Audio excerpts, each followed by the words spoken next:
Dr. Dan Schneider, welcome to the show. Thank you, Shawn. Thank you for having me. It's a pleasure to be here. It's an honor to be here. It's my honor. I love these conversations, and I've been looking for somebody to talk to about spiritual warfare for a while because I don't understand it. And so I'm really happy you're here. You're an expert on it, and I can't wait, man. I can't wait to get your life story and all the other rabbit holes we're going to go down. So it truly is my honor. So thank you for being here. I appreciate it. But everybody starts off with an introduction. Dr. Dan Schneider, Adjunct Professor of Theology at Franciscan University of Steubenville and member of the St. John Henry Newman Research Centre of Theology at the Maryvale Institute in Birmingham, England. Degree in Business Administration from Notre Dame, a master's degree in theology from Franciscan University of Steubenville, and a PhD in Biblical Studies from the Maryvale Institute in Birmingham, England. Former amateur boxer, U.S. Army attack helicopter pilot, and Gulf War veteran, a Benedictine oblate who has been involved in teaching and evangelization in the Catholic Church for nearly 20 years. Co-host of the podcast War College with Jesse Romero, worked for many years in the Catholic Apostolate of Deliverance and Exorcism, and as a founding member of the Liber Christo, a movement in conjunction with Father Chad Rippinger.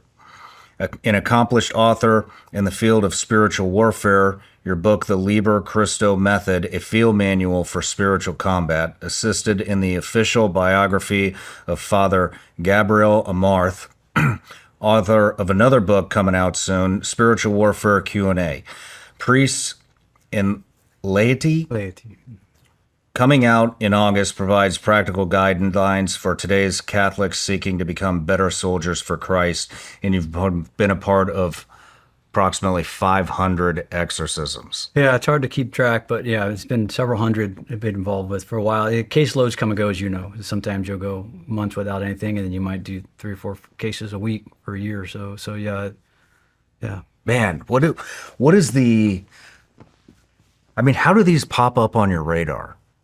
Well, we work in conjunction with the local bishop and a mandated exorcist. So this is somebody that the bishop has appointed. And so we're working kind of within the hierarchy of the Catholic Church. So, and then, depending on your diocese, you'll get sometimes 3 to 5 inquiries a week for cases, depending on where you're at. How big your diocese is, but some dioceses are getting more. Father Ripper, I don't know, he's probably getting 1,000 a week or something. Maybe not, maybe 100,000 a week? Just inquiries, yeah. I mean, it's something ridiculous, the number of emails they get a day, 150 emails a day or something, of just coming in asking. It's like 360,000. Maybe not that many. Maybe it's a year. Yeah, but it's more like 100. Well, what you figure, 35,000 is 100 a day or something, 150 a day. I mean, inquiries, people are asking, and this is people all over the charts. I mean, they're not all afflicted. A lot of people are just need mental health and spiritual health that they don't really need to see an exorcist, But I mean, it's just interesting to me because, I mean, it would take a lot for me to make a call and say, I'm pretty sure I have a possessed friend, family member, son, daughter, wife, whatever. I mean, it's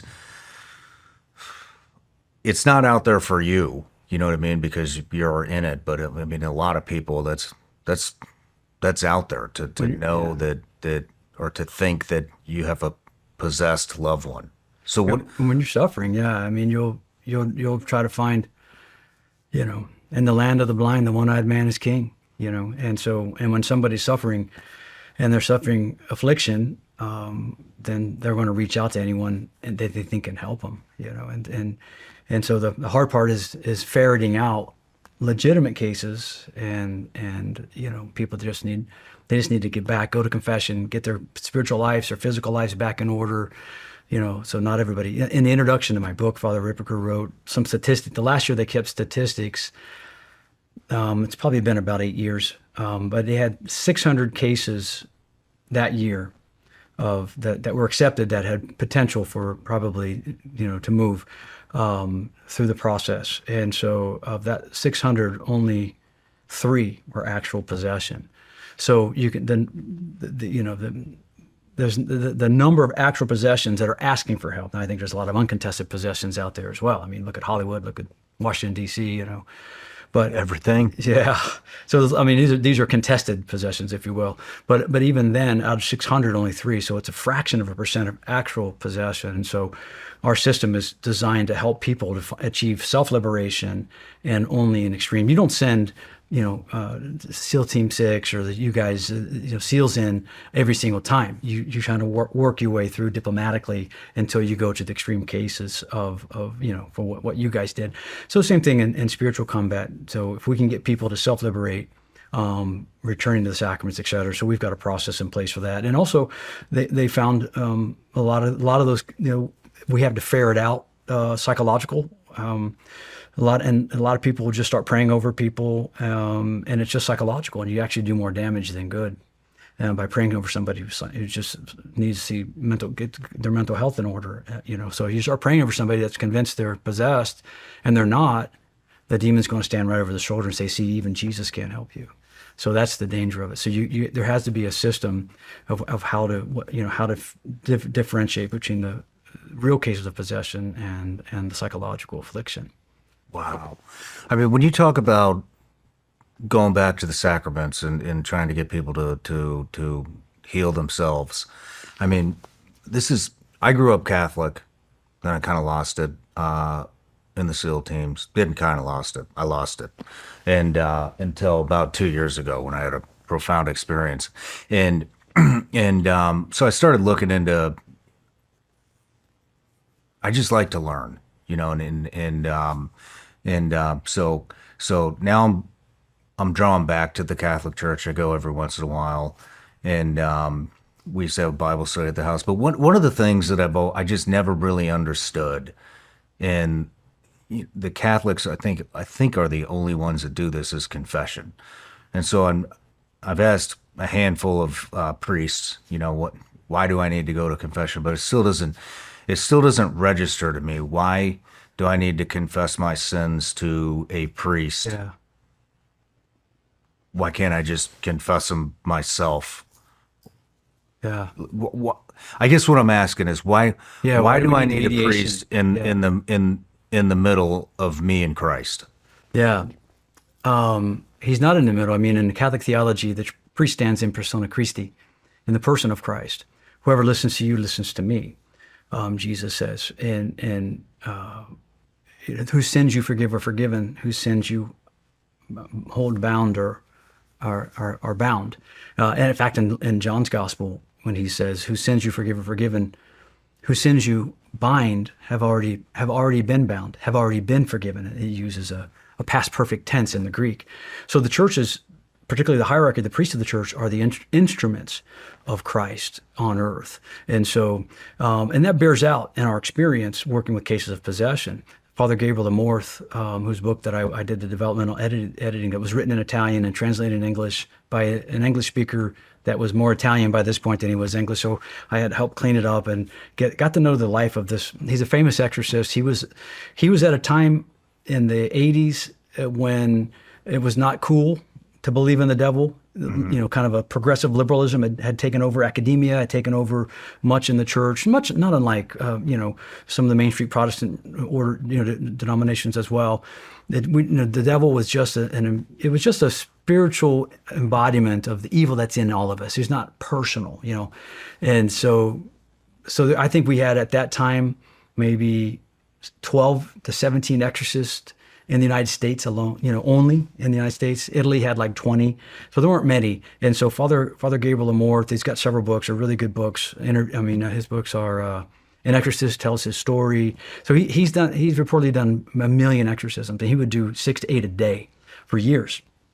And here's what he said. He said that one good confession is worth 100 exorcisms, because confession takes the soul back right? Because the demon, technically speaking, only possesses the body. He doesn't possess the soul. The soul, as Christians, we always have the de profundis privilege. Psalm 130, out of the depths I cry unto you, O Lord. We can always cry out. So we have a certain sovereignty. We are philosophically call it sui juris. We have our own authority over ourselves, and we have a sovereignty to choose or deny Christ, and live by our own decisions. So the demon ultimately, even in cases of possession, there's been some enmeshment with the demon in the person, but ultimately what he possesses is the body, technically. And so confession, he says, strips souls from the demon, right? Confession strips souls from the demon, and exorcism just takes their bodies back. I mean, you can be in a state of mortal sin and not be possessed, or be liberated and continue in a state of mortal sin, or you can be in a state of grace and be possessed. Emily Rose is a case of that. I mean, but so through my studies and discussions and stuff, outside of the Catholic Church with Christianity, I mean, when Jesus died on the cross, wasn't that was for forgiveness for all of our sins? I mean, so kind of the way and I'm not saying, oh, just live life however the hell you want. I'm saying, wasn't that the point of him dying on the cross, was to forgive us for our sins? Yes. And so if all of our sins have already been forgiven before we even commit them, then why do we need to go to confession? Yeah, because he instituted, particularly at the Last Supper, he instituted the priesthood. When he said, again, in John or Luke chapter 10, when he says, whoever listens to you listens to me, right? He's not talking to Susan from Parish Council and some Karen, Karen the charismatic. He's talking to the apostles, and he's talking to the 72, who, if you look at the 72 in Luke chapter 10, for example, every single one of those 72 were bishops of an early church, first diocese, or you would say the early sees, Damascus, Cilicia, these other places in that part of the world as Christianity spread. And so we see a movement. The Catholic Church traces every bishop can trace his authority back to one of the apostles. And so it's that authority. Yeah, I mean, we can get into the Greek if you want, what it means. I just presented an academic paper on this in London last year on what it means to be sent, apostolos, where we get the word apostles. I mean, I can just tell you in session, demon looks at me. I got a PhD. I read the scriptures in Greek. I muddle through Hebrew. My Latin is pretty good, and I'm a meat sack. I'm nothing. I'm a non-threat. But he can tell you, I'll sit down and prepare the cases before the priest comes in, the exorcist comes in and pray. And the demon through the person will say, the bishop's not in town today, is he? Wow. You got a different exorcist today, don't you? It's not what you know, it's how you know it. And so the demon, I can tell you the day that it purified this for me. I was assisting in a session. When I assist, as a layman, the priest does the work. I'm there to protect the exorcist. I'm basically hendo for the exorcist. I'm just the job of the lay people are to pray and to protect the exorcist. So the exorcist is praying, and the demon was being resistant. And the guy that I was training with, Kyle Clement, Father Ripperger's right-hand man, says, "Hey, go grab that picture. Grab the picture of the bishop." Probably not somebody I would be politically aligned with, He probably not somebody you'd have on your show, I hold the picture up. The priest says, "I command you to look at the Prince of the Apostles in this diocese. I command you to look at the face of an apostle." And the minute the demon sees the picture of the local bishop, begins to manifest. Wow. Just seeing the picture. There's times we've had, they're walking through a convent where they're doing the exorcism, and the person, as they're walking back to the room, they would stop and kind of get a little edgy, and there's a chalkboard there, and then they move the chalkboard and it's a picture of the bishop back there. So it's not the person, it's not a charism, it's the office. It's the office. And so when Christ sent the 12, in Luke chapter 9, for example, he says, he says, and Jesus sent them with power and authority. Those are two different things. That's the difference between a developed Catholic theology and say, you know, a modern theology or a Protestant theology. Power is not the same as authority. Power is the ability to affect change. Authority is the right to command. I have the power if I want. If you leave and you guys aren't here, I could switch stuff around, I can move it around, I could paint. I have that power, but I don't have the authority. This is your place. And authority comes from office. And when Christ sent the 12... So are you saying the office is the 12? An office. The office of head of household, the office of bishop, the office of priest. Authority goes with, it's bound with the office. And not necessarily, just as Jesus died for all. But as St. Paul says, I make up what is, he said, in my body, I make up, Colossians 1:24, I rejoice in my suffering, for in my body I make up what is lacking in the suffering of Christ's body, which is the church. If Jesus did everything on the cross, what's lacking? What could be lacking except for our participation? But as Catholics, we believe in a unique priestly participation. We separate out the sacerdotal priesthood of the ordained versus the universal priesthood that we have as baptized. And the demon sees the difference. This isn't just theology for me. I've just seen it again and again in the field. You know, I watch. I have the lay people are pretty much non-entities in the room, but he's looking, and he sees the priest. And as you bring two priests, it's even worse. So let me ask this then. You know, things have happened in the Catholic Church. There's some evil. It is what it is, you know. And so let's say that you have a priest that, I mean, I can't sugarcoat it, you know, I'm talking about kid stuff, you know what I mean, the molestation, stuff like that. I mean, what happens if a priest that was involved in that shows up at an exorcism? Does the demon respect that priest, or is that priest on their side? Or I mean, he's on their side. He's compromised. He's Bergdahl. Do they know that? Oh yeah, the demons know. There's only one time in session that I saw the demon not obey the command of the exorcist. Only once. And in that same session is the only time that I ever hit the radar screen. Only once. And he started calling out team members and mocking us and mocking the exorcist. Wow. And I find out a year later he was morally compromised. Wow.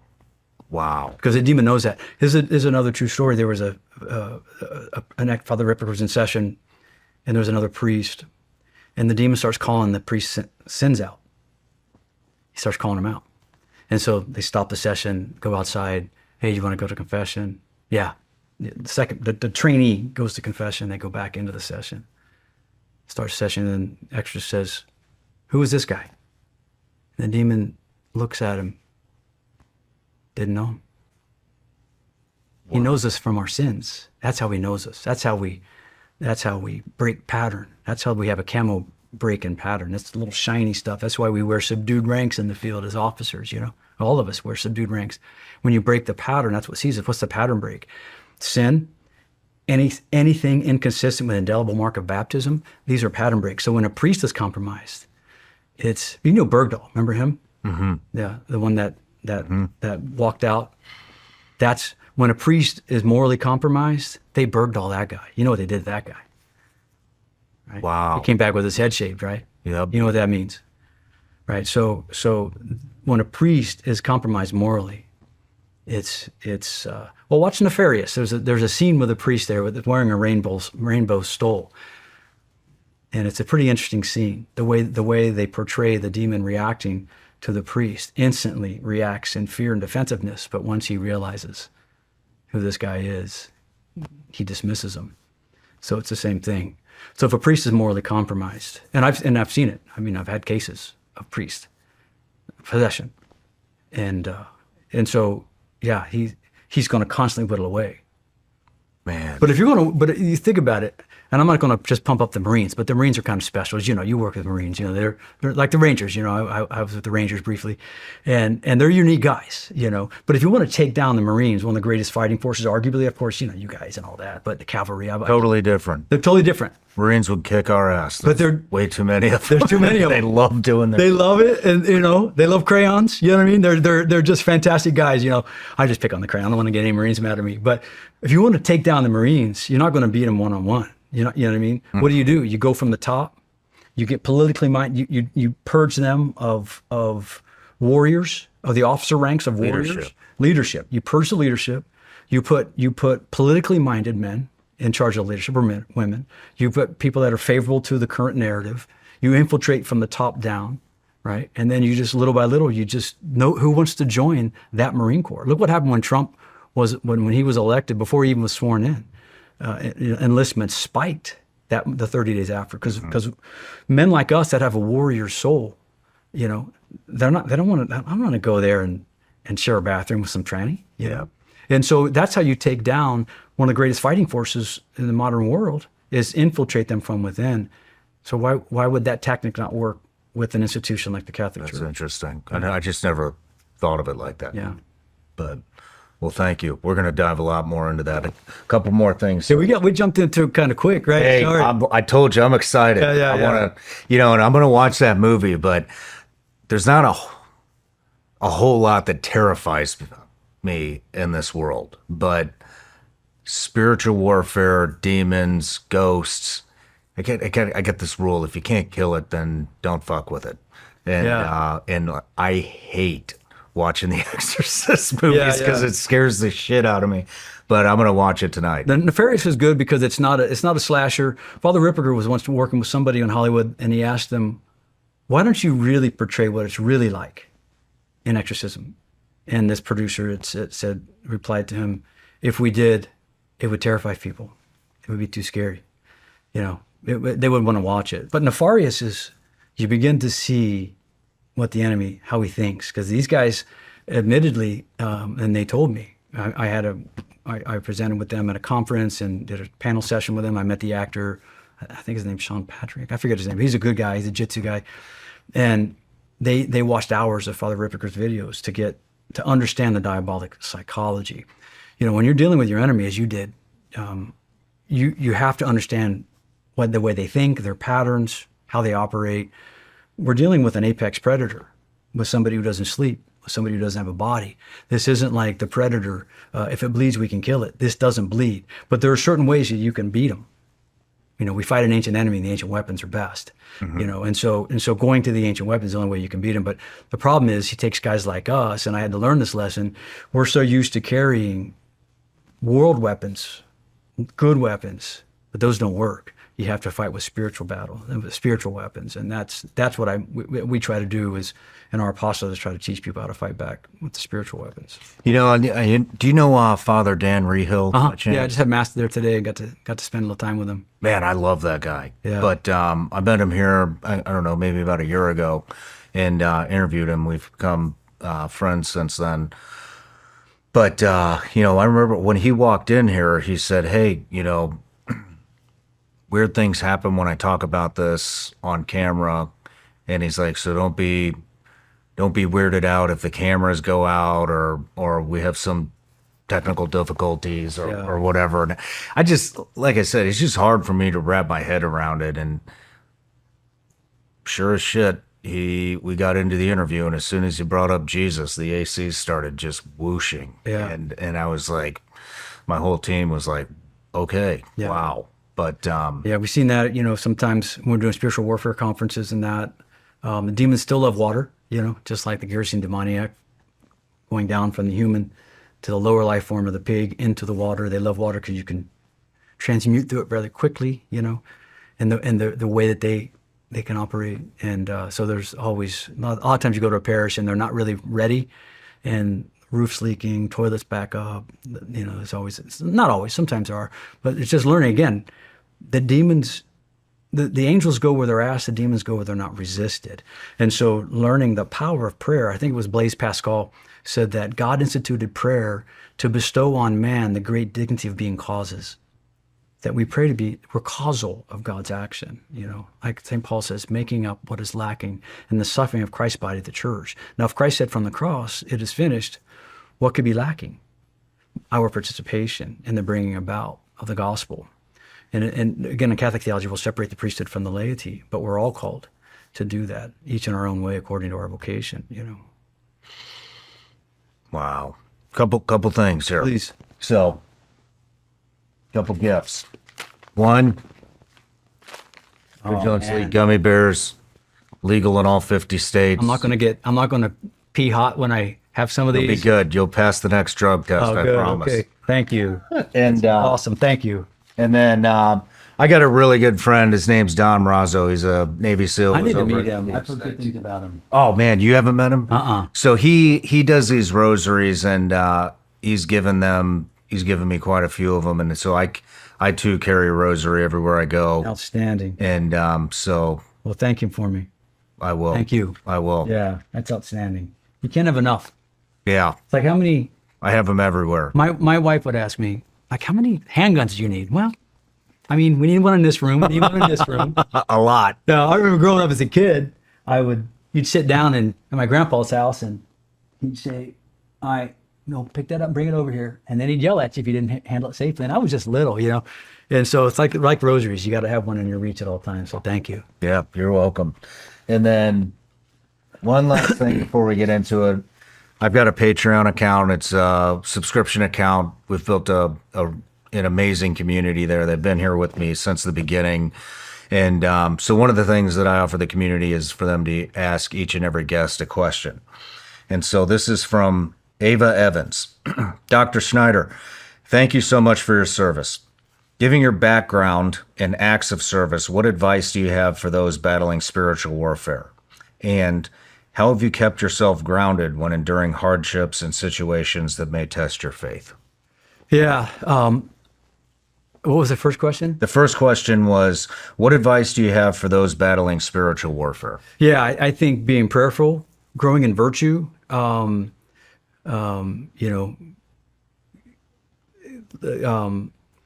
the big thing is growing in holiness and purity of thought, word, and deed. What attracts a demon to us is pattern breaks, anything inconsistent with the indelible mark of baptism, pattern breaks. But growing in holiness of thought, word, and deed. That's the big one. In terms of endurance, I had a buddy who was retired '06. I forget what team he was. Green Beret. He was a Green Beret, whatever. I think he was what group he was. I think he was 5th group. But anyway. There was a Marine going through the Q course, and he kept asking him every week, how do I get through this phase? How do I get through this phase? And so my buddy kind of got tired of trying to give him the cheaters on how to get through. And he says, all right, if you want to get through the Q course, you got to do 3 things. Keep your head down, keep your mouth shut, and keep walking. And I think the spiritual life is that way. Keep your head down, keep your mouth shut, and keep walking. Just keep praying, keep working, get your house in order, get your relationship with your husband. Husband and wife need to get their relationship, get that in the right order. Husband needs to be the door kicker, head of the household, getting that in order, and then being prayerful and learning to endure when the suffering comes. So before we get into your life story, I was hoping that you could lead us in prayer. Okay. In the name of the Father, Son, and the Holy Spirit. Amen. Hail Mary, full of grace, the Lord is with thee. Blessed art thou amongst women, and blessed is the fruit of thy womb, Jesus. Holy Mary, Mother of God, pray for us sinners, now and at the hour of our death. Amen. Saint Michael the Archangel, defend us in battle. Be our protection against the wickedness and snares of the devil.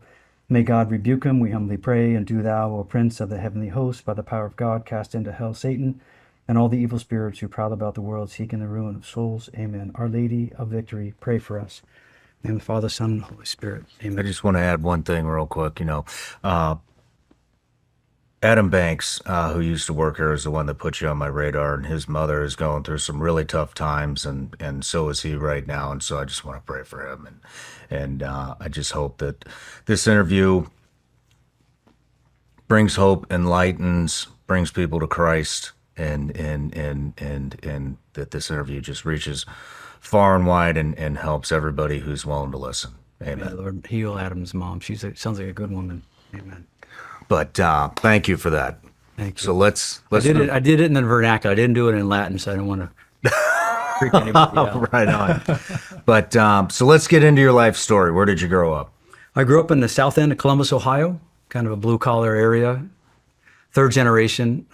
We've been in that. I was the black sheep that left and never came back, and kind of a blue collar working area, tough neighborhood.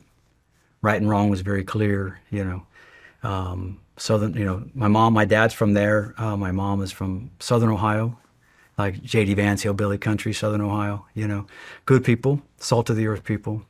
And my dad was a union electrician. All my uncles, cousins, my grandpa, they're all electricians or linemen, And my brother and my sister and I were the first to go to college. He sacrificed to put us through Catholic school and pushed us.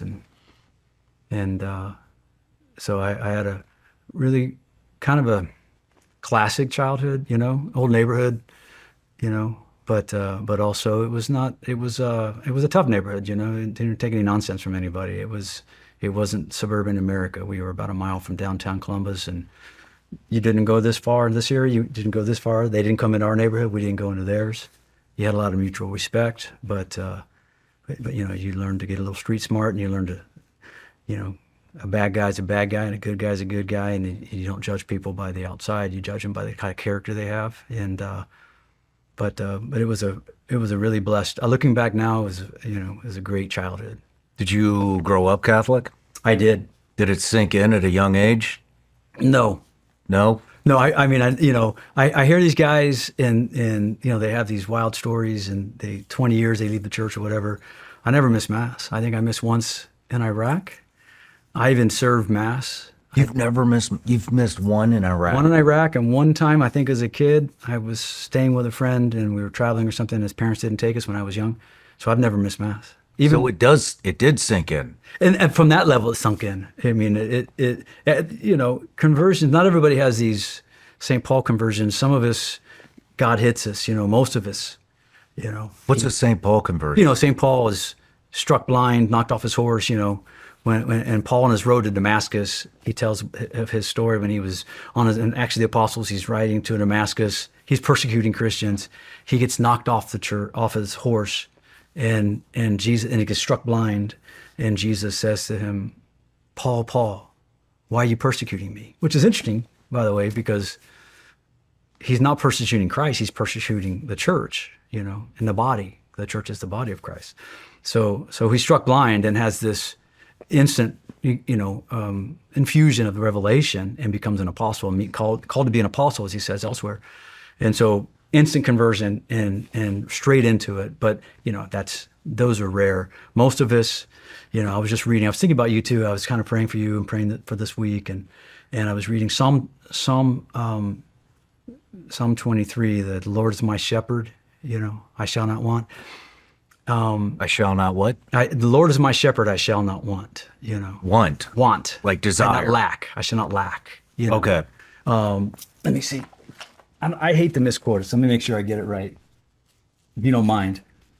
Absolutely. Yeah. You probably heard this before, and if you don't know where to start in the scriptures, to start at the Psalms or the Proverbs. When I first started having deepening conversion, there's 31 Proverbs. Just read one a day, one for each day of the month. Yeah, just pick up the Proverbs. It's just old wisdom, It's just kind of keeps you grounded. When I started, learning to overcome passions and emotion, just dealing with life, just sitting down every morning and reading Psalm of the day. So today's what, the 7th or the 8th? Read the 8th. The Proverb of the day. But the Psalms are another good one. The Lord is my shepherd. There is nothing I lack. In green pastures, you let me graze. To safe waters, you lead me. You set a table before me while my enemies watch. And then verse 6, Psalm 23, only goodness and love will, sometimes it says, follow me. Or this one says, pursue me all the days of my life. And sometimes we look at that and we're like, so somehow God was over here, kind of like a shadow, But the Greek word here, it means to, you've ever chased an enemy down in combat? Mm-hmm. And you're on a dead run to catch this guy. That's the word. It's a combative term. It's a military term. He hotly pursues me. We are on hot pursuit. All the days of my life. And it's not just goodness and love. That sounds really sugary and nice. It's mercy. The Greek word is mercy. The Hebrew word is hesed, which means God's covenant faithfulness. Regardless of how unfaithful we've been back in the CIA days, back in the cavalry days, no matter how unfaithful we've been to the vows that we made through our baptism and through our faith journey, his covenant fidelity in the form of mercy doesn't just follow us quietly like a shadow. It pursues us hotly like a warrior. When God parted the sea and destroyed the army of the Egyptians, Moses had to have been freaking out. And what did he? He just cries out and writes this poem. God is a warrior. Warrior is his name.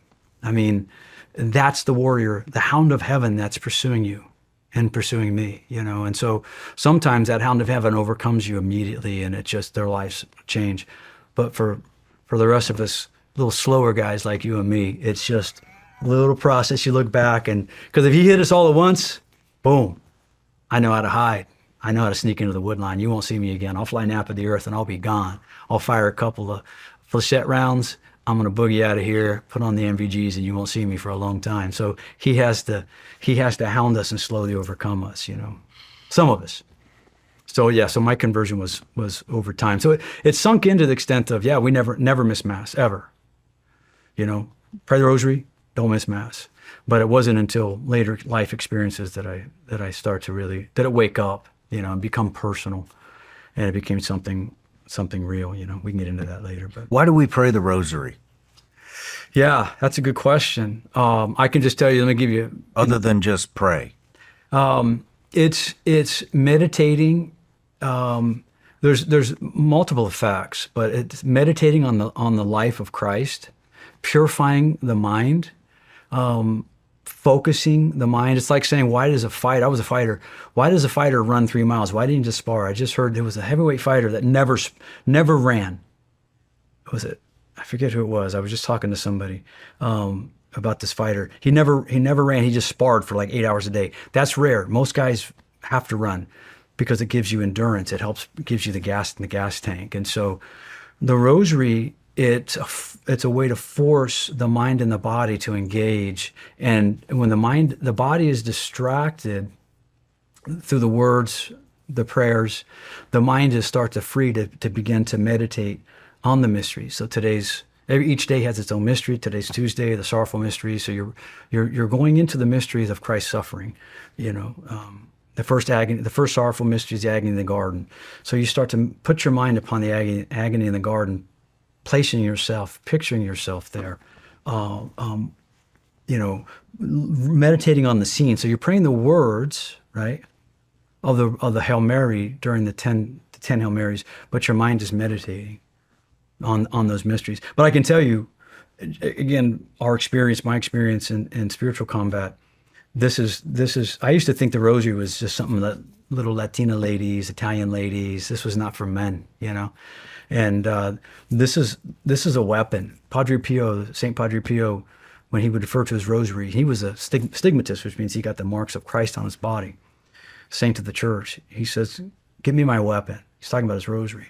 In session, when the priest has to oftentimes in the bad cases, we'll have to have a psychologist there, or the therapist, the counselor there to make sure the priest isn't pushing the human threshold either, how much they can endure.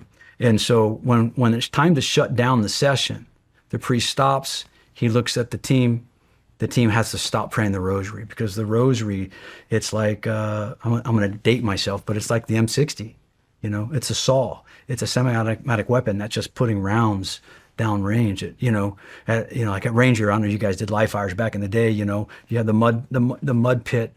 You had to go under the barbed wire, and they would shoot live rounds over top of you. And that's what the Rosary is in combat. Yeah. And so I can't explain. I can give you the theological reasons, but in spiritual combat, this is a weapon. And so, but interiorly, it helps you purify your memories.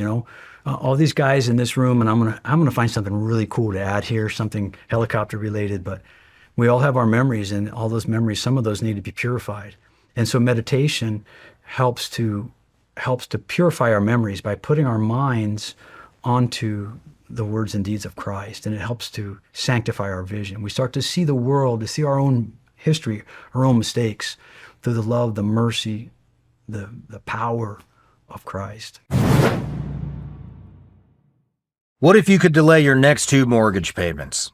That's right. Imagine putting those 2 payments in your pocket and finally getting a little breathing room. It's possible if you call American Financing today. If you're feeling stretched by everyday expenses, groceries, gas, bills piling up, you are not alone. Most Americans are putting these expenses on credit cards, and there doesn't seem to be a way out. American Financing can show you how to use your home's equity to pay off that debt. You need to call American Financing today to get ahead of the curve. Their salary-based mortgage consultants are helping homeowners just like you restructure their loans and consolidate debt, all without upfront fees. And their customers are saving an average of $800 a month. That's like a $10,000 a year raise. It's fast, it's simple, and it could save your budget this summer. Call now at 866-781-8900. That's 866-781-8900, or you can go to americanfinancing.net/SRS. It's no secret precious metals like gold and silver are gaining traction. From the billionaires to the central banks who are stockpiling gold to the growing use of silver for artificial intelligence, the demand is rising. But how should you buy precious metals? Where do you start? And who should you buy from? Well, I was relieved to find a great company I can trust, and that company is Goldco. They are top-rated and keep it simple and transparent. They're an award-winning organization with over 7,000 five-star reviews, and they've got the best free silver offer out there. So if you're ready to learn how Goldco can help you, call 855-936-GOLD or visit ShawnLikesGold.com. You'll get a free 2025 gold and silver kit, plus you'll also learn about how you could qualify for the #1 silver offer out there. So give Goldco a call at 855-936-GOLD or visit ShawnLikesGold.com. Performance may vary. You should always consult your financial and tax professional. Who was Padre Pio? He was an Italian saint. I think he died in the 60s. He was a Franciscan friar, a stigmatist, meaning, so very few, but some of the saints will get the marks of Christ on their body. Like St. Paul might have been. St. Paul says, I don't know if it's in Galatians, he says, I bear the marks of Christ on my body. He might have been a stigmatist. Sometimes they'll get crown of, like St. Rita got one in here on her head, one of the crown of thorns. Padre Pio had the crown, that had the thorns in his, wounds in his hands, nail holes. And I can just tell you anecdotally, sometimes in session, the priest will ask me, okay, all right, you're the cav guy. Recon by, he doesn't know recon by fire. You know recon by fire, right? That's one of our tactics. It's one of the stupider things that cavalry shouts to do. You go until they shoot at you. You see the muzzle blast, so you know where to shoot back, So on several occasions, the priest will say, hey, go ahead and light it up. And so I'll get images. And some, demons have personalities, And so this one in particular, I will show the video of Padre Pio saying Mass or holding up his hands with a stigmata wrapped in the bloody cloth, giving the blessing. Instant bleed reaction. from his hands? Oh yeah, it bled nonstop. Somebody asked him, Father, does it hurt? He says, it doesn't tickle. It's a bleeding wound, So this is the Colossians 1:24 at its deepest, I rejoice in my suffering. So what does that mean when somebody has that? It's a mystical union with Christ. It's a deep mystical union that you're sharing in his suffering in a deep mystical way. This is the deep waters of Christianity is sharing in the suffering of Christ. Anyone who has suffered understands this to some extent, But what, even like deeper than that, what does it mean to share the suffering of Christ? In this case, it's bodily, It's sharing in his wounds. It's a mystical gift given, and it hurts to those. It's very rare, but it shows someone who has progressed so deeply in holiness. He told story. This is a guy that lived in our lifetime, if not our parents for sure. And they would hear his friars would report that he physically battled the devil. They would hear lashes taking place and the room getting wrecked. And so there are some saints that go deep. You and I, we're just ham and eggers, we're just grinding it out. But the truly holy, and I know some, particularly consecrated women, holy women. You've seen it. Oh yeah. Well, I've never seen a stigmata, no, but I've seen holiness and purity like you can't imagine. That's what battles. Because the coin of the realm in spiritual warfare, the coin of the realm is blood and purity, sexual purity in particular. These are some of the weapons that we battle with. Sexual purity. Sexual purity. What is that? Well, consecrated virginity is one.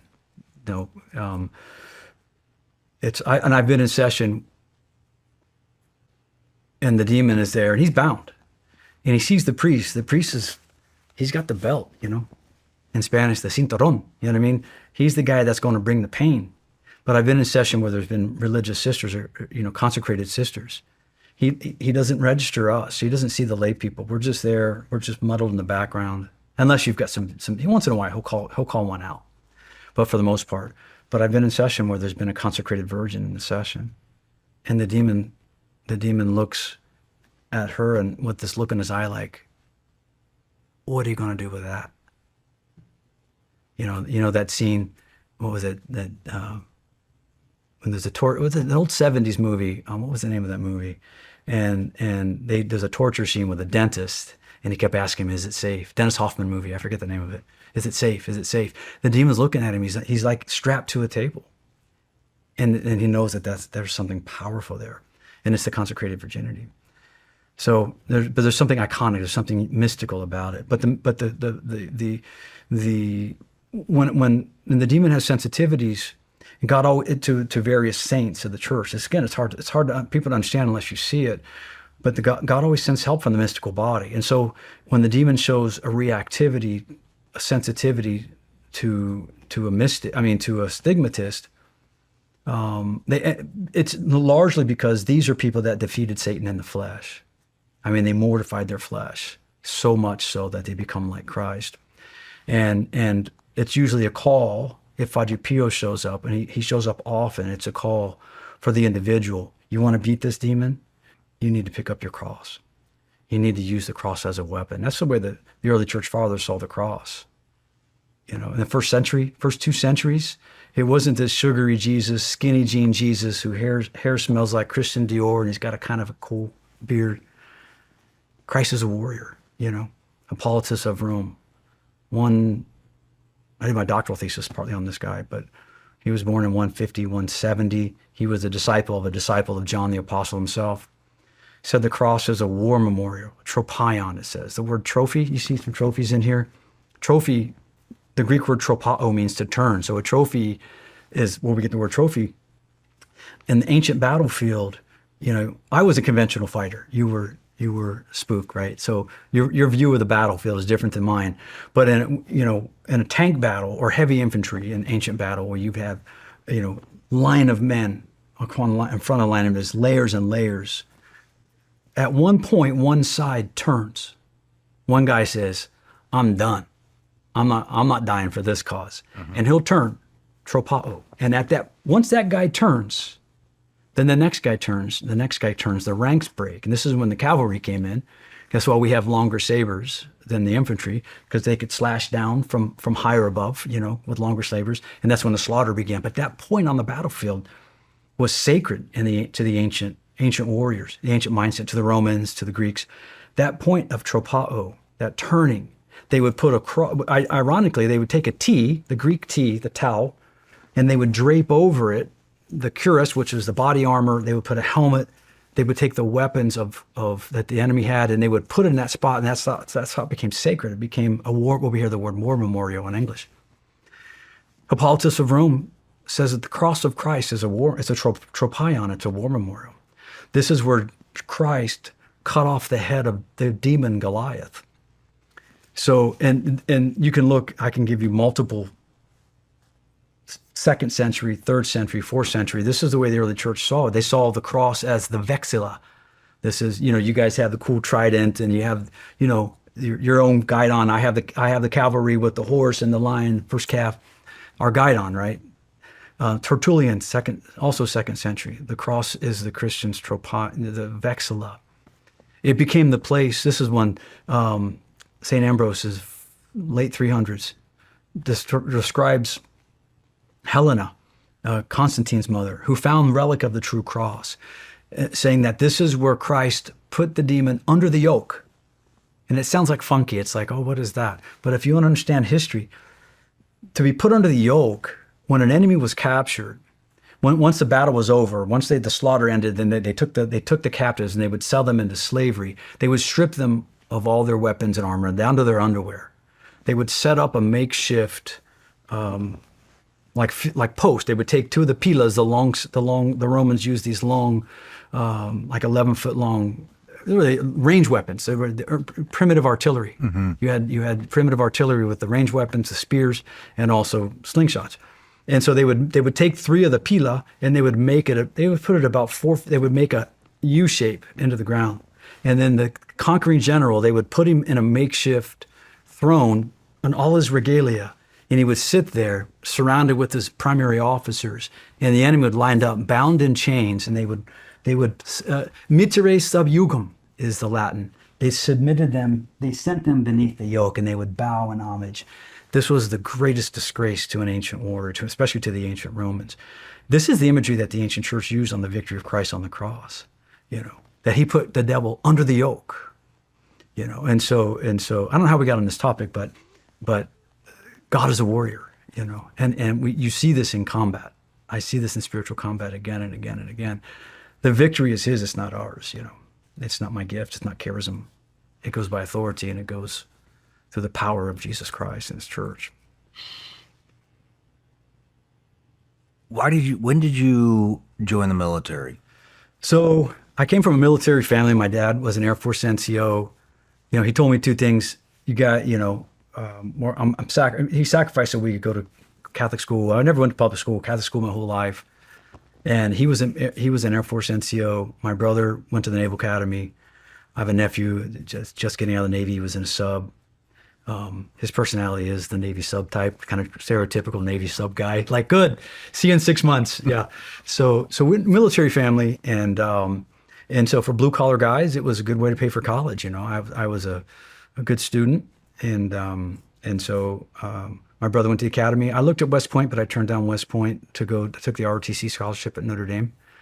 And providentially, just kind of worked out. Actually, my congressman gave me a appointment to the Naval Academy. And I'm just not a Navy guy. I actually was honest. I used to get seasick.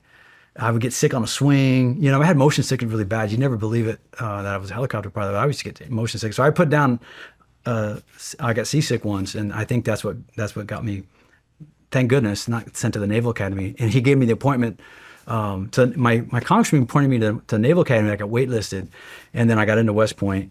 And then the weekend before Beast Barracks, I get a call from West Point saying, "Hey, we got you an internal commandant's appointment. You got to be here Monday." And I said, "Well, I need to talk to my dad." He said, "No, you got to let us know right now." And I said, "Well, if you got to know right now, the answer is no." And so I already had a scholarship for Notre Dame. I had a full ride. So for a Catholic kid from a blue collar neighborhood, it was West Point or Notre Dame. There's not much better than that, unless you're playing football at Ohio State or something, but yeah, I can't sing or dance. So military was. So you went through school, joined the Army, became a helicopter pilot, deployed to the Gulf War. Right. What was your experience like in the Gulf War? It was, at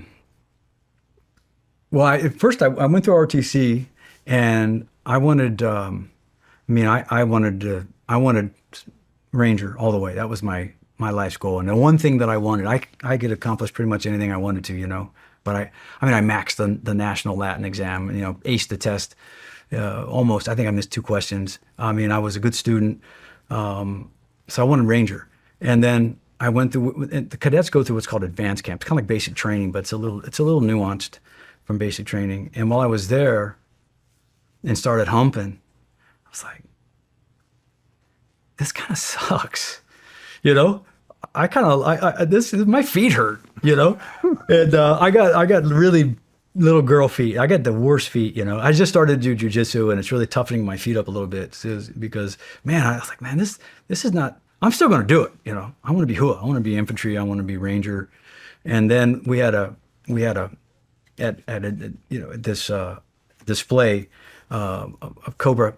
A scout comes over, and then a cobra comes right behind it, and then he moved his head, and the 20 millimeter Gatling gun. He moves his head, and he starts going like this with it. I was like, oh, you had me at 20 millimeter Gatling gun. You know? And so I got back, told the commander, hey, sir, I'm sorry. I don't want to go infantry. I want to go aviation because I finished top of my class. And he says, dang it, we told you needed a flight physical. You should have told us. They had to send me back, get a flight physical, make sure my eyes were good. I had like 20/15 in this eye and 20/10 in that eye at the time. You know, I could see a lot farther than most people. Now I'm like Clark Kent, you know, when he puts his glasses on, whatever. But so I put in for aviation and got it. And I graduated right when I should have gone to Ranger. I had a chance to go my junior year, but they talked me out of it in college because I was afraid if I got hurt, then it would delay my commissioning. I was a beast at the time, you know. I had a 42 resting heart rate of 42. I was fighting every weekend. I was traveling. I was fighting in the ring, fighting in bars, fighting anybody that wanted. I was Fighting in bars? Oh, anything. I have more fights out of bars than in bars than in the ring. Yeah, yeah. I mean, I was in shape. I was in incredible shape, and I cracked. Before I left college, I had cracked my nose, every knuckle in my hand. I mean, I just, you know. But I got little girl hands. You know, I don't have hands. I don't have your big, like fat hands. You know, the guys that have sausage fingers. Those guys are the knockout guys. So. But I was in great shape. But I had to delay it. Let's hear your best bar fight story. Oh, you put me on the spot. I hate telling so many, huh?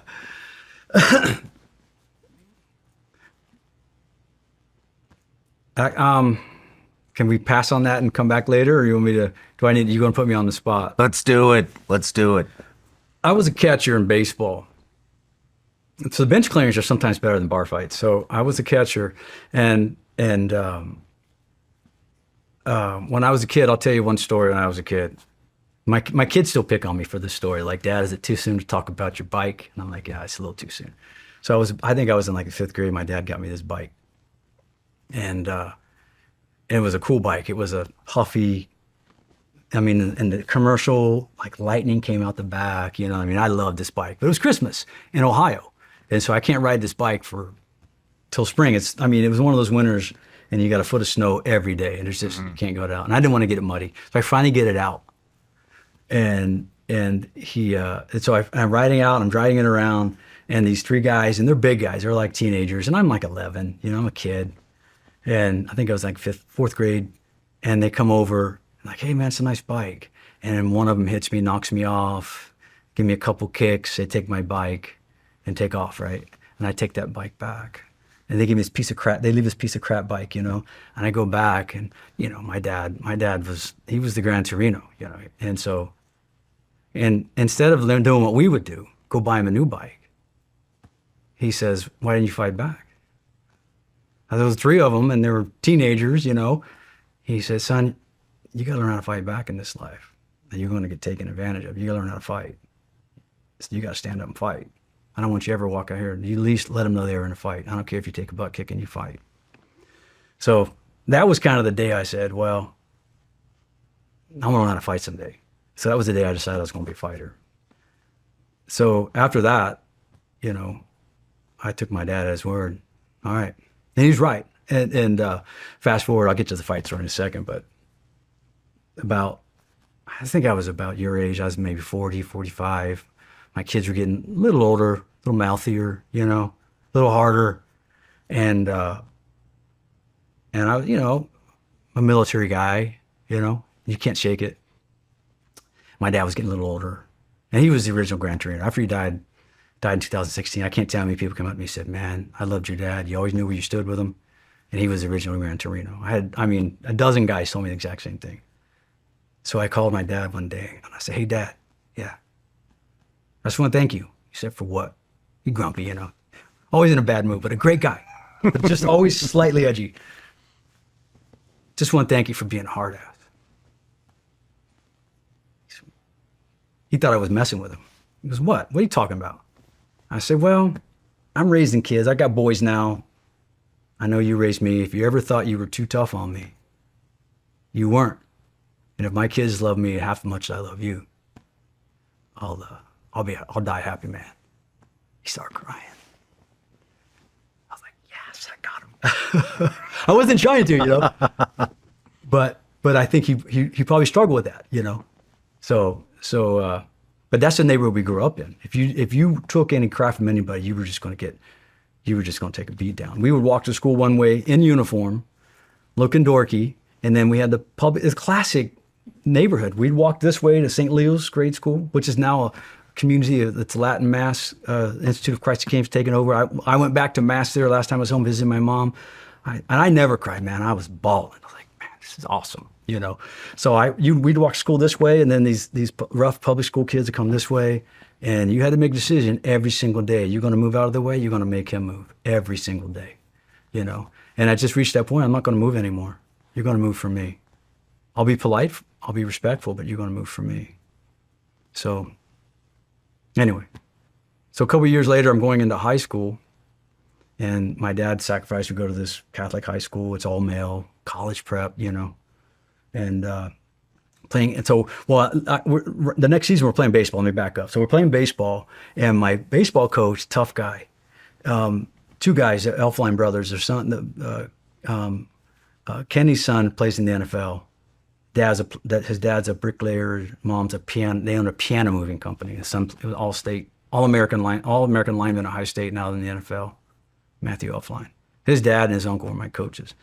First day of practice, I was 5th grade, my brother's in the 8th grade, and they said, we need a catcher, the catcher's hurt. Who wants to be a catcher? So I'll be a catcher. Because you get to gear up, you know. No, I need somebody else. Nobody wants to be a catcher because you're always getting hit with the ball. You get beat up. I said, I'll be the catcher. He said, no, find somebody else. Nobody wanted to do it. He said, all right, come here, Schneider, you be the catcher. I mean, the stuff didn't fit, or, you know. He sits me down after the first, you know, he sits me down and he says, now listen, they're going to try to hurt you.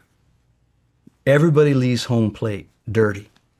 If they don't slide, they're going to try to hurt you. So here's what you do. You take a baseball in your right hand. When you're coming into home, you make a fist and you put that into that glove and you put your feet under you. And if they don't slide, you make them slide. And you put that right there and you tag them. It's legal. But if not, they're going to hurt you. First inning comes. The guy takes a bat. He swings, foul ball. I pick it up and hand it to him. I go back to the bench after that in the dugout. Chews me out. What the hell are you doing? What? I'm just being nice. He says, you're not a nice guy. You're not being nice. You got to stand up and down 100 times, 500 times a day. He's got to do it 4 times a day. He can pick up his own bat. If you want to help him, kick it at him. Get it out of your way, you know. So these are tough guys. So we're playing incoming freshman baseball. And so a guy comes in home plate and he's going to take me out. Now, this is St. Charles Preparatory versus Columbus DeSales, St. Francis DeSales. This is the Catholic League, summer league, you know. So this guy comes around third base and I'm a South Ender, you know. And so he's coming hard and he's going to take me out. And he starts lowering his shoulder to take me out, but I'd already learned. So I made him slide. I made him get dirty. So the rest of the game, he's telling me, hey, man, I'm going to do this to you the rest of the game. I was like, okay. So after the game, the coaches are over there. He comes over. He does the classic, you know, monologuing. And so you're in the South End. You throw the first punch. And it was actually a good punch. I dropped the guy. And then he was out for a little bit. And by the time he gets up, everybody came over. My dad's like, son, what have you done? You know, he goes to the principal, hey, what do we do? What do you do in this situation? The principal's like, this guy's a Vietnam veteran. He says, I don't know. We've never been in a situation before, you know. So it worked out. They just kind of kept an eye on me. They let me stay, you know. I ended up finishing top of my class, I think, academically. Yeah, right on.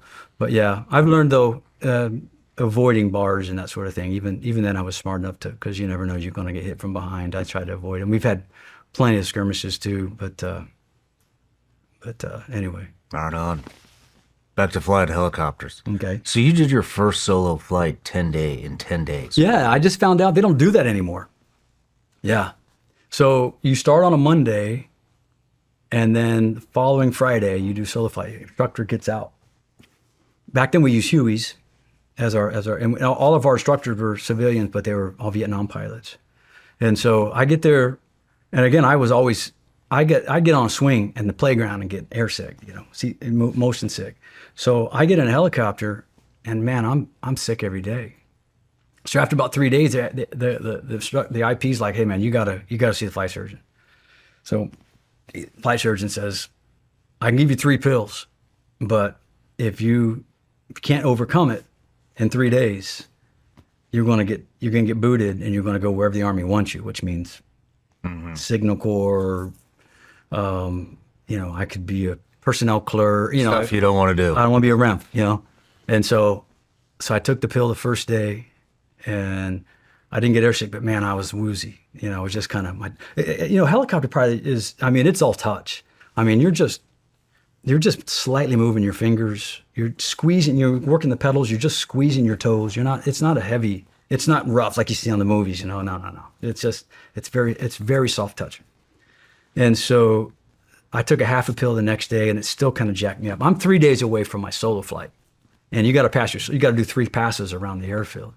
And every couple of years somebody crashes, and that's just the way it is, And so on the third day I said, I'm not doing this, and I'm not leaving without my wings. So I threw it in the trash, got up there, and I said, Lord, if this is what you want from me, I'm not messing with it. I'm not participating in this anymore. And so I just got up there, didn't get sick, and I don't think I've been airsick since. Wow. It just, yeah. So we had our solar flight that day. I didn't know it. I could hardly hover because my first 2 weeks I was sick the whole time. I mean, my stick buddy was kind of like, hey man, help me. He said, help me out. It was a disaster, but I got through it. Got my solo wings, and they don't do that anymore. And I just heard a good buddy of mine, his son, he wanted to join the military, and I was like, all right, let me walk you through, because this is like walking on a used car lot if you're not careful, So he went into the 82nd, and when he graduated, I was able, as a legacy, I was, since I went to airborne school, I was able to pin his wings on. Oh, that's cool. Yeah. But they did tell us, if you give him blood wings, we're going to escort you off post. And blood wings are, right? Oh, yeah. Like, really? I mean, it's a little teeny pin. Have you heard of Charlie Mike? Charlie Mike was Lieutenant Colonel Leonard B. Scott. He wrote a book called Charlie Mike, Ranger in Vietnam, about his story in Vietnam. He was our airfield commander. It's fantastic. Just amazing guy. And so I got blood wings from Charlie Mike. And you guys go through Benning, don't you? Did you go through airborne school at Benning, or did you have your own? Yeah, we go through Benning. Now they have their own. Yeah. But. So remember in Ngawa, the tower? Mm-hmm. Yeah. So I'm over there. I'm like, hey man, what was it like jumping in Ngawa? He's like, you mean that thing? I'm like, yeah, that thing. He's like, no, we don't jump that anymore. What? Like somebody got hurt, so they don't jump it, So yeah, the Army's changed a little bit, Yeah. Yeah, I got some blood wings too. Yeah. It's a rite of passage. It is. It's like robbing the next generation of that. Yeah. That's the way I feel. Yeah, and yeah. Yeah, no, man. You didn't want to be the guy that didn't get them. Yeah. That's usually, that's a sign that you probably shouldn't be there. You shouldn't be there, yeah. Yeah, blood wings are, yeah. I'm sure when you got was it the Trident they call it? Yeah. I'm sure you got that then too. That's a cool tradition you guys got, by the way. Yeah, it's, wouldn't trade it for anything. No way. But, so then you do the Gulf War. Yeah, so I went right from flight school. I got a Ranger slot right out of flight school. But the problem was, I was in peak shape a couple of years. I mean, peak shape. And then I'm sitting on my butt for a year straight. I'm sitting in a classroom for 6 months. And then I'm sitting in a cockpit, And so the only training I'm getting is at night, all day long. It's academically rigorous. And then 9, 10 o'clock at night, I'm loading up a rucksack with free weights, and I'm running through neighborhoods with free weights trying to get into shape. And I'm humping through some neighborhood, and I fall into a ditch somewhere, bash my knee. I get 2 45-pound weights come up, slam my head.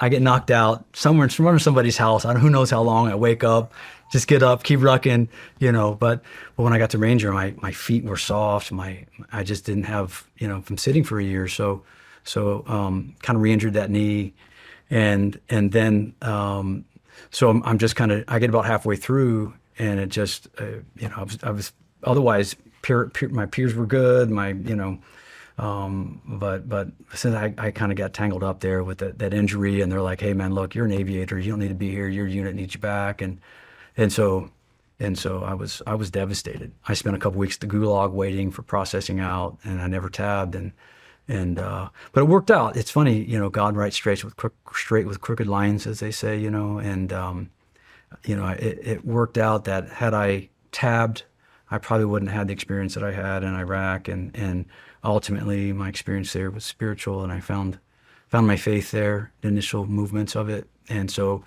yeah, so looking back now, it'd be nice to have the Ranger tab on the wall, but more importantly, I'd rather instead of Ranger, I'd rather have it say Jesus, got my Jesus tab. So I went straight from there over to my unit with the first of the 7th Cav. We were division Cav for the 1st Cavalry Army Division. So we were air, and we had 3 ground or scout troops with the Bradleys, and then 2 air troops, and I was in one of the air troops. What was your experience like there? Conventional, typical conventional. We were Cav though, half-assed and full blast is the Cav motto, So it was typical Cav experience, but days and hours of boredom on end, punctuated with moments of intense, excitement and adrenaline dumps, and everything in between. But so we were up on the border. From the beginning, we were one of the first units over there. We were up on the border in Iraq, and the kind of tri-border area, and we were flying. Cavalry have recon, screen, and attack, and so we were largely doing reconnaissance and screen lines.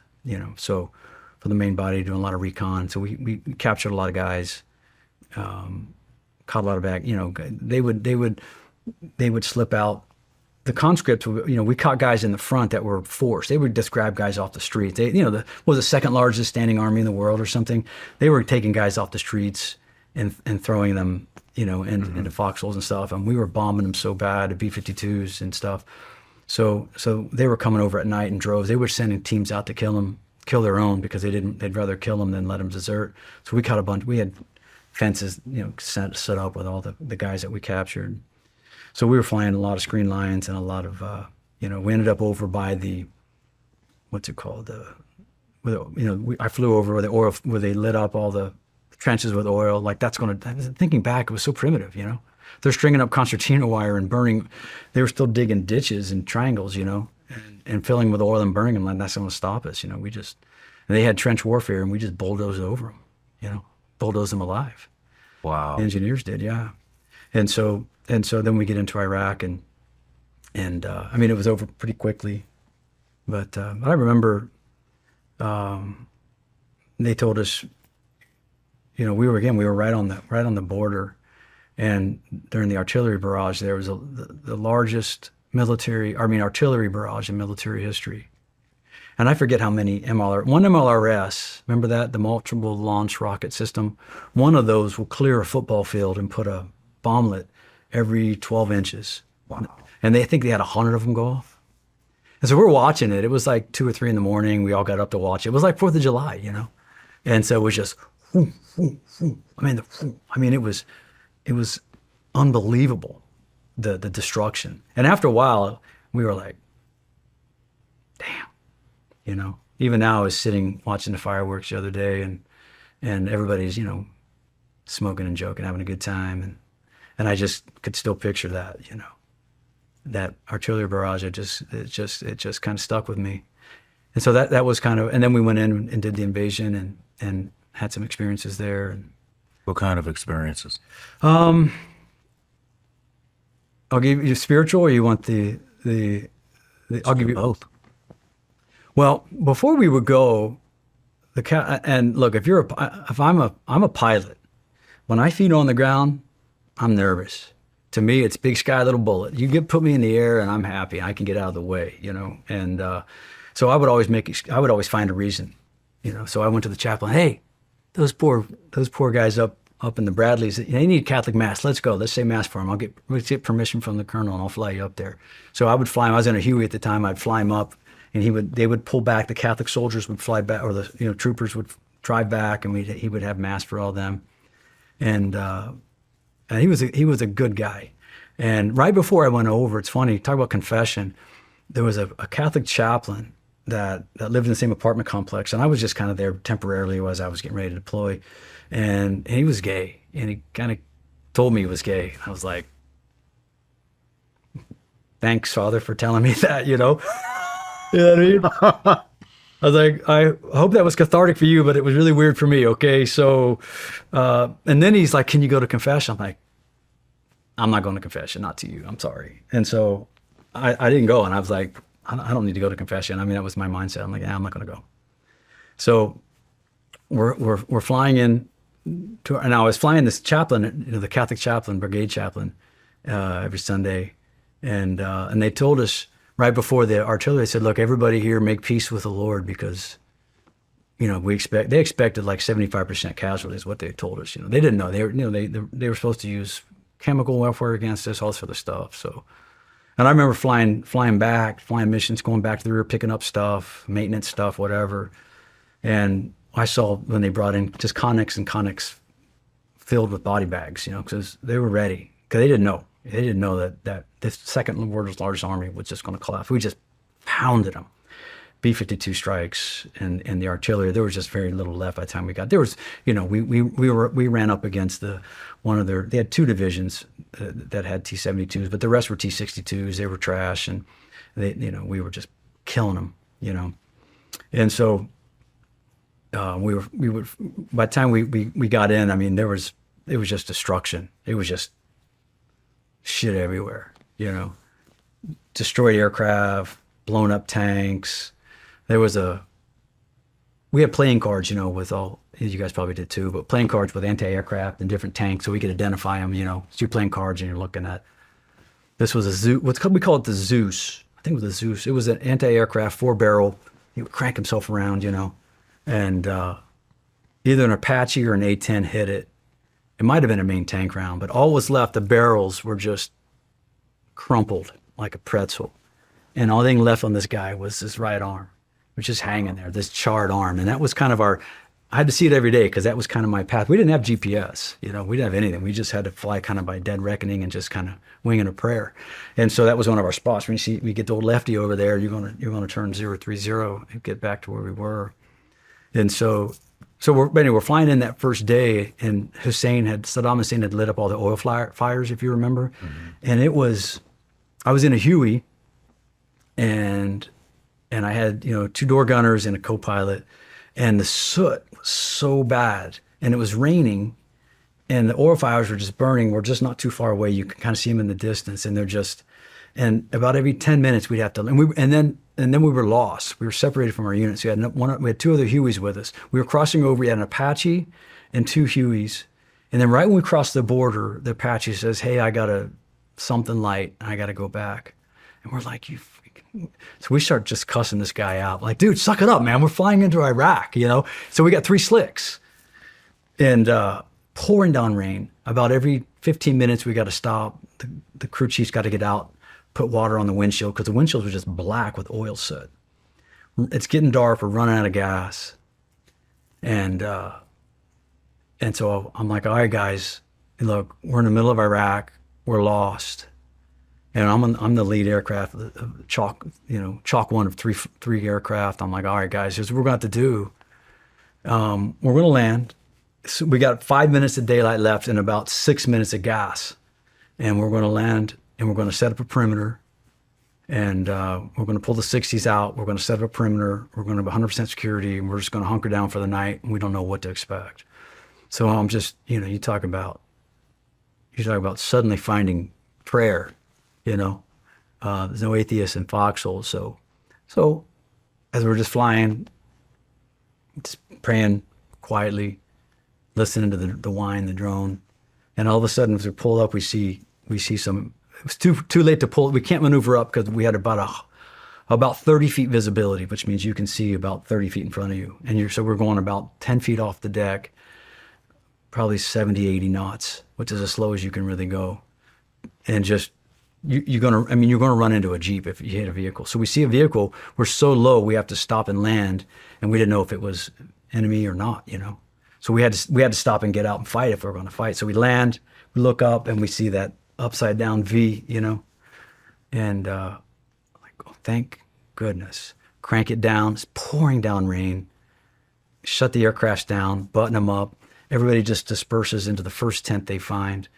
And I'm just like, you know, that was a close one. Wow. I roll in there, and first tent, half thinking, man, I hope this is a pub. I'm just fantasizing, man, I hope this is a pub, you know? And I walk in, and there's the brigade chaplain.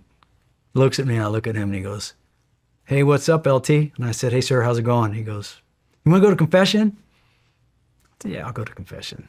So I knelt down there and went to confession, and that was kind of the beginning.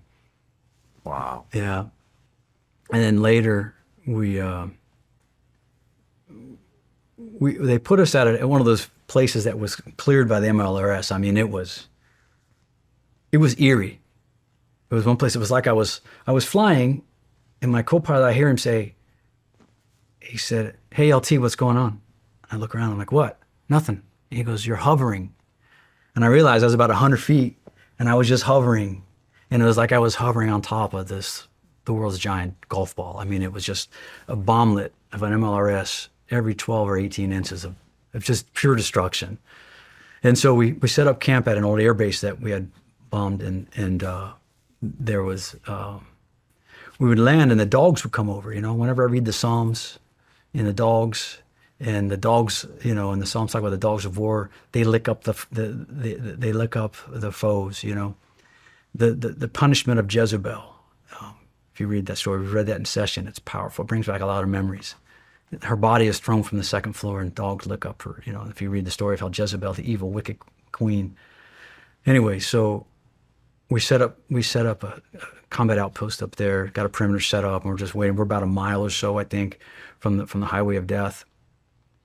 And there's dogs everywhere, man. And these things are like half jackals. They're not like Rover back home, you know. And there were some guys that take the puppies. I remember one guy, he's dead now. He was killed he went back as an Apache guy in 2016 and crashed in Iraq. And he was, I'll never forget, he was holding this puppy, man, like just holding on to home, you know? And the other guys were getting on her like, hey man, you guys, those things are wild. Don't do that. They're eating the dead bodies out there. I gotta shut up. No, they're not. And we would land, we would crank up every morning and go fly. And there was one dog, there were 3 of them that would hang around our aircraft because, you know, crew chiefs and the guys always throw them stuff. And one of them, he would be there sleeping, and it wasn't until we got the full crank that he'd get up. And we finally realized that he was deaf. He was shell shocked from all the artillery. So this dog, you know, once he felt the rotor rush, it would wake him up. So I went for a walk one day, and I just not, you know, not for a walk. I just cleared my head a little bit and just praying the Rosary. And then I walk over and I see these dogs over there, and they start growling as I got closer, you know. It's like, pull my weapon out and I'm looking at them, and sure enough, they're digging up dead Iraqis. We found out later that they had bulldozed, the engineers had dug big pits and just bulldozed a lot of dead bodies from Highway of Death to clear it out. Jeez. Yeah. So, brings new perspective on the dogs of war. Yeah. Yeah. How did you leave? Military?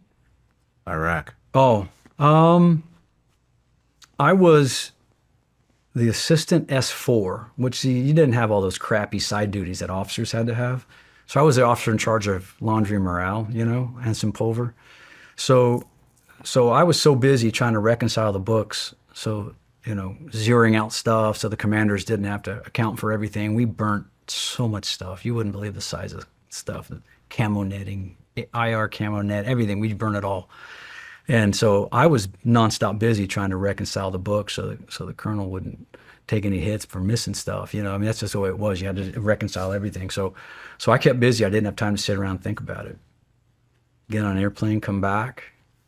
And then our aircraft, so we fly back on a Obviously not flying helicopter back, so we're flying back commercial some way. And we get back, and our aircraft are dropped off over in somewhere near Houston at a port there.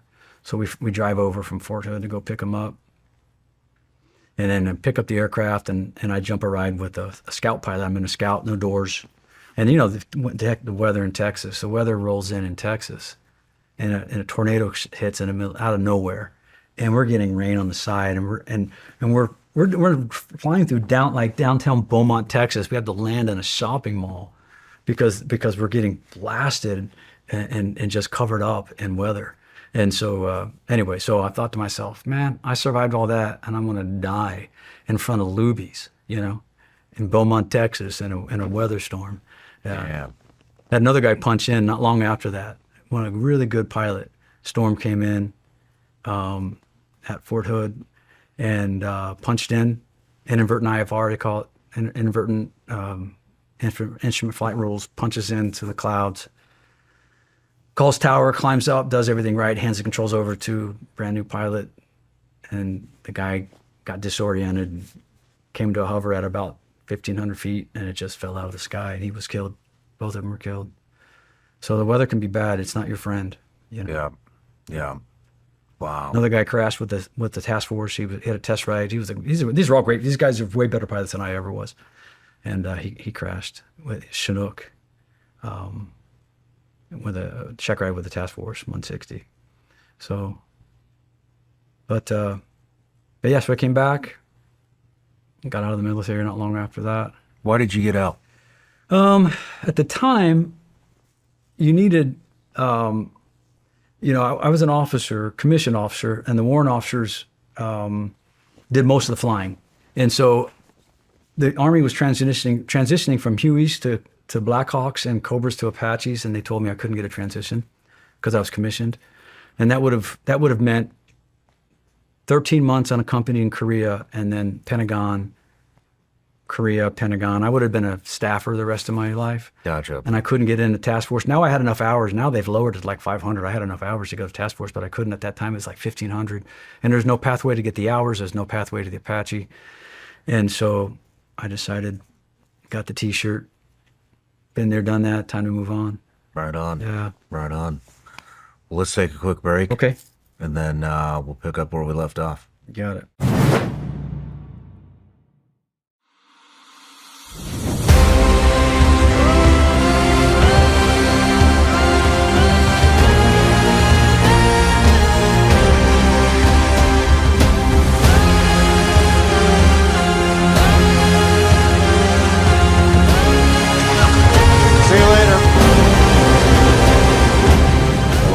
Building. What do you think, Shawn? We're high.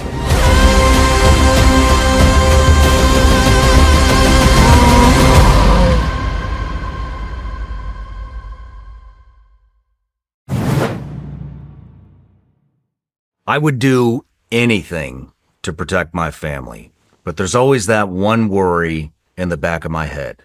If I have to use my firearm in self-defense, who's got my back? The truth is, the justice system isn't always just. I've uncovered story after story of corruption. Good Americans who did the right thing, defended their families, and yet still had their lives turned upside down. And that's why I joined USCCA, the U.S. Concealed Carry Association. They've helped thousands of responsible gun owners with legal preparedness, training, and support before and after a self-defense incident. If you've watched my channel long enough, you know I've always said preparedness is more than just training and gear. It's a mindset. And because crime is on the rise in America, which we can all see, you'll need more than just a gun to protect yourself. You'll need a plan. Go to uscca.com/SRS right now to learn more. That's uscca.com/SRS and see how a membership can give you and your family that peace of mind you've been looking for before, during, and after a self-defense situation.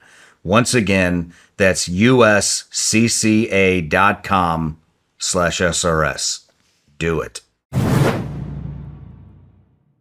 This show is sponsored by BetterHelp. These days, it feels like there's advice for everything. Cold plunges, gratitude journals, screen detoxes. But how do you know what actually works for you? Using trusted resources and talking to live therapists can get you personalized recommendations and help you break through the noise. Therapy from BetterHelp is helpful for learning positive coping skills and how to set boundaries. It empowers you to be the best version of yourself, and it's for everyone, not just those who've experienced major trauma. With over 30,000 therapists, BetterHelp is the world's largest online therapy platform, having served over 5 million people globally. And it works. With an average rating of 4.9 out of 5 for a live session based on over 1.7 million client reviews. It's convenient too. You can join a session with a therapist at the click of a button, helping you fit therapy into your busy life. Plus, switch therapists at any time. Is the largest online therapy provider in the world. BetterHelp can provide access to mental health professionals with a diverse variety of expertise. Talk it out with BetterHelp. Our listeners get 10% off their first month at betterhelp.com/SRS. That's betterhelp.com/SRS. All right, Dan, we're back from the break. And so I want to get into what got you into theology and biblical studies and all of that kind of stuff. Yeah, so I had that experience in Iraq. Went to confession. Actually, right before I didn't tell the story, but I remember after they told us 75% of you are going to be dead or evac'd out of here in the next 48 hours. What they told us, and so make peace with God. So I went for we were a little. Try to stay out of mortar range and artillery range, particularly for the aircraft. So we were a little further back, kind of middle of nowhere. And so I was just going for a walk, and I was like, all right, Lord, I'm just walking to the flight line, a little past the flight line in the middle of nowhere. I mean, you could see the aircraft, but I was just walking around. All right, Lord, I don't know what to do, I'm going to make peace with you. That's what they said to do. I'm a good soldier, And everything, you've been in the desert many times. It's just brown, brown, brown. And I see something shiny in the distance, and I walk over, and I pick it up. And it was a finger rosary. Ever seen those little round finger rosaries? And so I said, well, I guess that means I'm going to pray the rosary. So I started just praying the rosary. Guys would come over. Hey, man, I was Catholic. Can you show me how? I forget how to pray the rosary. So I'm over there. I don't hardly remember how to, but I'm showing these guys how to pray the rosary, praying the rosary and all that. And I get back. I get back from, and I'm still in my unit. And of course, like every young guy, I had to have a sports car and a Harley Davidson, So I had the coolest two-door Mustang, one of those GTs with the tires about that big, fat, and I had the front end of my bike. I had it in the back seat of my car, and I was just picking it up from a Harley dealer, and my platoon sergeant was in the car with me, and I'm riding down the road, and when I was praying the rosary, I said, all right, Lord, when I get back, I'm not going to live like a scumbag. I'm going to be a good guy, and I'm going to follow you, and I give my life to you, and so I get back, and I really kind of forgot about that. And so I'm driving, picking up my bike, the front end of my bike, and it's in the back, jammed in, because just jammed in a truck. I just jammed it in the back seat of this sports car, this Ford Mustang, platoon sergeants on my right, and we're just cruising, trying to get back to post. And there's a semi truck over here. It's raining, and I start passing this guy to the right, but I had these big old fat tires. You remember that old Mustang? Those old Mustangs, and as soon as I get next to this guy, I start to hydroplane. I get a gust of air, and I start to hydroplane off, and I start sliding off the road like this. This is how you know I was a pilot, because we always do that. So I start sliding off the plane. I mean, I start hydroplaning, sliding this way. So I'm going sideways. My first thought was, man, I'm gonna wreck my dang cool car. I'm sliding sideways towards the guardrail, but as soon as I hit the gravel on the side of the road, the nose came to the front at the exact moment the guardrail was coming up. Those guardrails that come, and those two wheels hit that guardrail perfectly, and I was airborne, spun upside down, and slammed and slid. It seemed like a football field, just sliding. It was an awful sound. And my first thought was, I mean, I used to watch the Dukes of Hazzard. This thing's going to blow at any minute. Because, you know, A-team, it even blew up before it hit the ground in the A-team, you know. So I look over to my platoon sergeant. He's got blood coming down his head. I thought he was dead. I reach over to undo my seatbelt so I can get him out.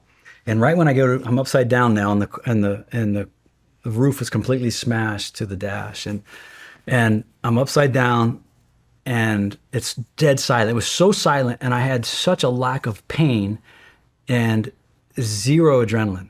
I mean, it was just, you know, sometimes you get into the zone, especially I just come back from Iraq. It took a lot to kind of get me rattled, you know, because little things like getting cut off in traffic, or they don't have what I want at the grocery store is annoying, but big things, it doesn't really faze you, you know. So I'm so pain-free, and it was so quiet. And I looked at my platoon sergeant, who was completely out. I thought, I'm dead. I'm dead. I mean, it was deathly quiet. And then I start hearing tinkling of the rain on the underside of the car, and I was like, tink, tink, tink, tink. I was like, oh, yes. So I reached down, undo my seatbelt, but I'm up like this, and right next to my head was a little Gideon's Bible that they had given us. You know, the chaplains give out. My dog tags. I had a little cross and a scapular like the one I gave you. And I had that, but after a while, it just became a tangled mess. And so I just would carry that in my bottom pocket of my flight suit. Figure if I crashed and burned, then they would find it anyway. So that was sitting right next to my head. I had lost this. So I had this little Gideon's Bible, my dog tags, my cross, little gold cross that my girlfriend, who's now my wife, gave me, and then my scapular. And at that moment, I looked. That was the first time I heard the voice of God. He said, I remember what you said. And he brought me back to that moment. Remember our little deal we made? And I grab it, put it in my pocket, pull my platoon sergeant out, and it just, the Army was changing very quickly, and I knew it was just time to get out. What do you mean you heard the voice of God? Well, I've heard it a few times, not often, and you can't trust it because, you know, the demon is as good as Jeff Dunham in faking God's voice. He's a good ventriloquist. You got to be careful. But I just had this deep conviction, and God said, I remember. I took you at your word, you know. It's hard to explain, but it's you know, a gut feeling. It's a gut feeling thought that pops into your head. It's a thought, but all time stops around it, you know. So it's like, yes. But you have to be careful because the demon can mimic that. But so how do you know it was him then? The flush of memories, personal thoughts, personal prayers that I knew, the peace that comes with it. Do you feel that you can differentiate between when a demon is telling you something and when God is telling you something? Yeah, I caught a demon doing that to me, and when you catch them faking God's voice, it's pretty scary. So you learn to not trust any of them, for me. So, but normally, the tree is known by its fruit. So when you're discerning the will of God, there's peace. Now that I'm married, it's affirmation through your spouse. As you know, if you have one of them at home, of the female species, they view the world totally differently, and they see stuff from oblique angles that we don't even think about. So discerning through your spouse who you're married with, that's a good way to discern the will of God. But it's the peace. You know, when it's a demon giving you a fake consolation, it's like one of the prophets, I think it's Ezekiel, said that God took the scroll and he put it into my mouth, and it was as sweet as honey. And when it hit my stomach, it soured my stomach and made me sick or made me nauseous. So when the demon fakes and projects a voice, a locution or whatever, it might taste sweet at first, but then something's going to sit kind of contrary. You start to learn to discern that. At the beginning of conversion, oftentimes God is just, it's awesome. It's butterfly kisses and you know, he's like letting you know. But then after a while he pulls back and says, now you got to learn to listen to my voice. And so learning to discern that voice. But for that one, it was almost like, boom. Now, how do you know when you've been punched in the nose? Because you got blood and suddenly you've quickened your thinking very quickly. So I realized that the military, you know, there was no chance for me to get into the task force. I had no chance, very low chance to get the Apache. I was going to be a bureaucrat the rest of my life.